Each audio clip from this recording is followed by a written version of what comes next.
Assalamualaikum warahmatullahi wabarakatuh. Halo teman-teman, untuk pertemuan pengantar akuntansi kali ini, kita mempelajari tentang akuntansi perusahaan dagang mengenai transaksi pembelian. Selamat menyaksikan.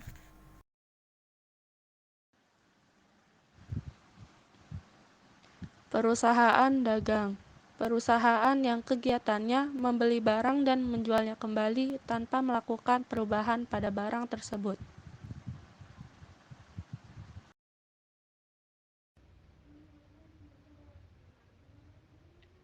Ciri-ciri perusahaan dagang.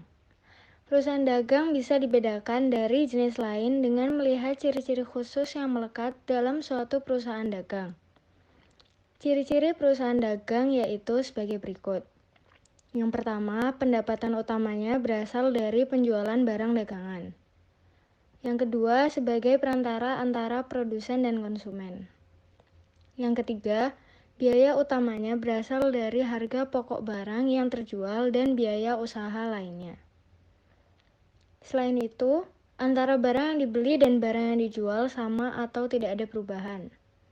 Tujuan utama dari perusahaan dagang yaitu mencari laba dengan cara menjual barang dengan harga yang lebih tinggi dibandingkan dengan harga belinya. Dari ciri-ciri perusahaan dagang tersebut dapat disimpulkan bahwa kegiatan utama perusahaan dagang adalah jual beli.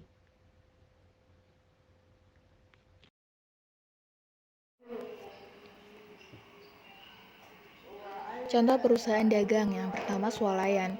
Swalayan menjual berbagai kebutuhan tanpa mengubah barang yang dijual. Yang kedua apotik. Apotik menjual obat-obatan tanpa mengubah obat tersebut dari pabrik. Yang ketiga dealer. Dealer menjual mobil ataupun motor tanpa merubah bentuk kendaraan tersebut.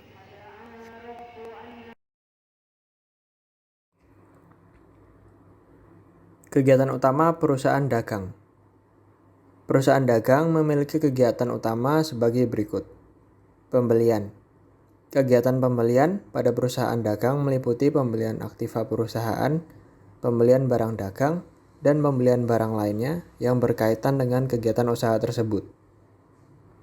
Pengeluaran uang. Pengeluaran uang digunakan untuk membeli barang dan jasa, membayar pajak, melunasi utang, beban-beban, dan lain-lain. Penjualan. Perusahaan menjual barang dagang, maka perusahaan akan memperoleh pendapatan. Penerimaan uang. Penjualan barang dagang akan diikuti dengan penerimaan uang. Transaksi penerimaan uang didapat dari pelunasan piutang, penjualan barang dagang, dan lain-lain.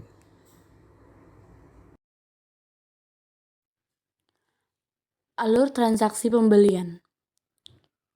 Transaksi pembelian adalah suatu aktivitas untuk mendapatkan barang atau jasa dengan cara menukarkan sejumlah uang yang senilai dengan barang atau jasa yang diperolehnya, yang terdiri dari permintaan barang atau material request, permintaan penawaran harga atau quotation, pemesanan pembelian atau purchase order, penerimaan barang, pembayaran, dan retur pembelian.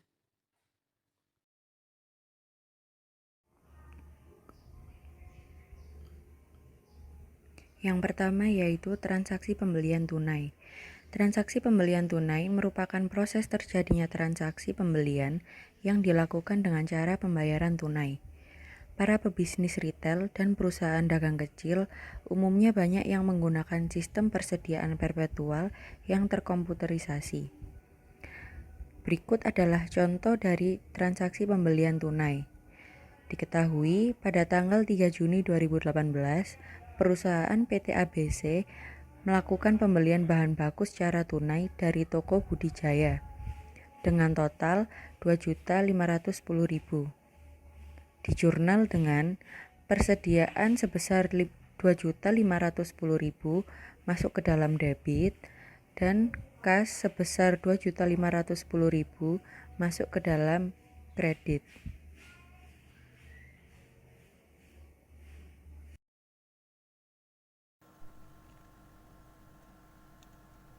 2. Transaksi pembelian kredit.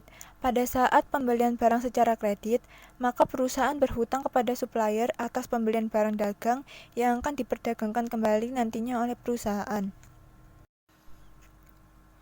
Transaksi pembelian kredit dijurnalkan dengan persediaan berada di sisi debit, utang dagang berada di sisi kredit.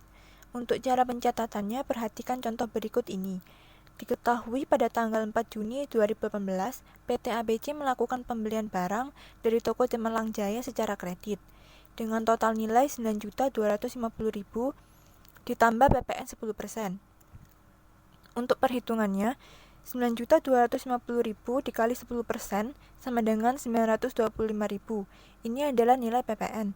Untuk nilai persediaan sebesar 9.250.000 dikurangi 925.000 sama dengan 8.325.000. Untuk pencatatannya, persediaan sebesar 8.325.000 berada di sisi debit.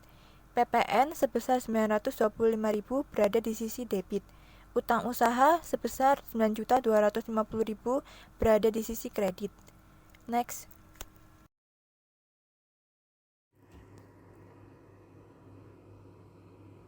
Tiga, perhitungan diskon.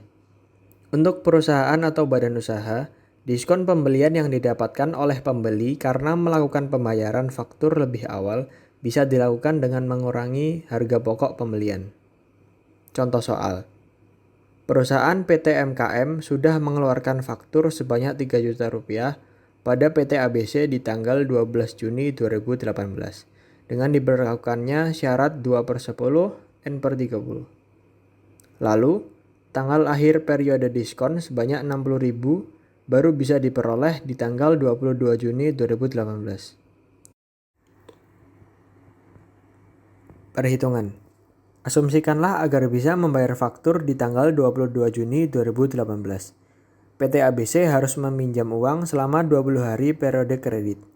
Bila kita asumsikan dengan tingkat suku bunga tahunan yang sebanyak 6% dan 1 tahun dihitung sebanyak 360 hari, maka bunga pinjaman dan penghematan yang bisa dilakukan PT ABC adalah berikut ini. Besar pinjaman 3 juta rupiah dikurangi 60.000 rupiah sama dengan 2.940.000 rupiah. Bunga pinjaman 2.940.000 rupiah dikali 6% dikali 20/360 sama dengan 9.800 rupiah. Penghematan bersih untuk perusahaan PT ABC. Diskon 2% atas 3 juta sama dengan 60.000. Bunga selama 20 hari dengan tingkat suku bunga 6% atas 2.940.000 sama dengan 9.800. Penghematan dari pinjaman sama dengan 50.200.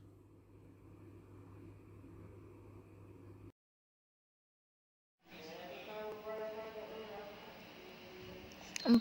Jurnal retur barang. Retur penjualan merupakan penerimaan barang oleh pihak penjual yang dikembalikan dari pihak pembeli akibat adanya ketidaksesuaian barang yang dikirimkan ataupun karena adanya kerusakan atas barang yang telah dikirim atau dijual ke pembeli. Contoh soal. PT Go Berkah Memorandum Debit kepada PT Sukses Penuh Keberkahan Surabaya pada tanggal 7 Juni 2018.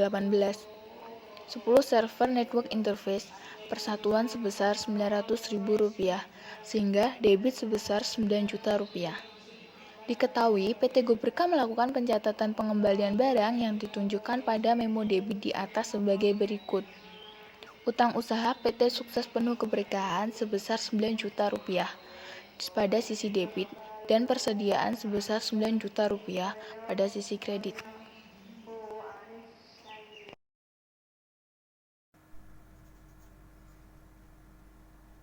Sekian materi dari kami. Apabila ada kekurangan ataupun salah kata, mohon dimaafkan. Terima kasih. Assalamualaikum warahmatullahi wabarakatuh.